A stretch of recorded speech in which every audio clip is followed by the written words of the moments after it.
de la vitesse vers la gauche. Et devant, ça va aller chercher direct. Ok. Entre équipages français, l'entraide est primordiale. Ces jeunes Béarnaises sont les prochaines sur la ligne de départ pour cette dernière journée, ici, au stade d'eau vive de Pau. Comme on réussit à chaque fois, on se dit qu'on doit quand même avoir un minimum de niveau. Non, mais après, on ne s'entraîne pas forcément tout le temps à 4 en rafting, mais derrière, la préparation physique, elle est là. On court, on se prépare, et puis on se connaît, on est déjà allé sur des compétitions. 3 jours d'affrontement. L'or peut être à la clé.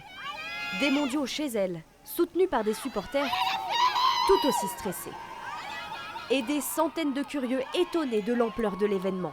C'est très plaisant. Moi, j'aurais bien aimé faire ça. Mais ma génération, je pense que ça n'existait pas. On voulait voir ce que c'était. Et effectivement, ça a l'air bien dur. Je ne m'y vois pas du tout. Tout le monde se soutient entre eux, même quand il y a des gens qui se retournent, ça applaudit, etc. Donc ouais, il y a une bonne ambiance. De la ferveur pour les 250 athlètes. Allez, on y va alors! Venus du monde entier. Turquie, Italie, Japon, ou encore cet équipage kényan encouragé après avoir perdu ses pagaies.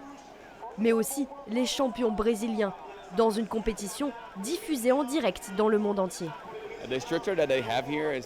L'équipement qu'ils ont ici, le stade d'eau vive, ressemble aux structures olympiques. On était très impressionnés par toute l'organisation, par le circuit, c'est vraiment magnifique. Revoilà nos Françaises. Une superbe deuxième place pour ces jeunes kayakistes du club de Pau, peu habitués au rafting. Franchement, c'est bien. Surtout que les athlètes en face, elles s'entraînent à l'année, elles sont à fond. Donc, deuxième place face à elles, c'est bien. Première édition dans le Béarn réussie, avec une dizaine de podiums pour les équipes françaises.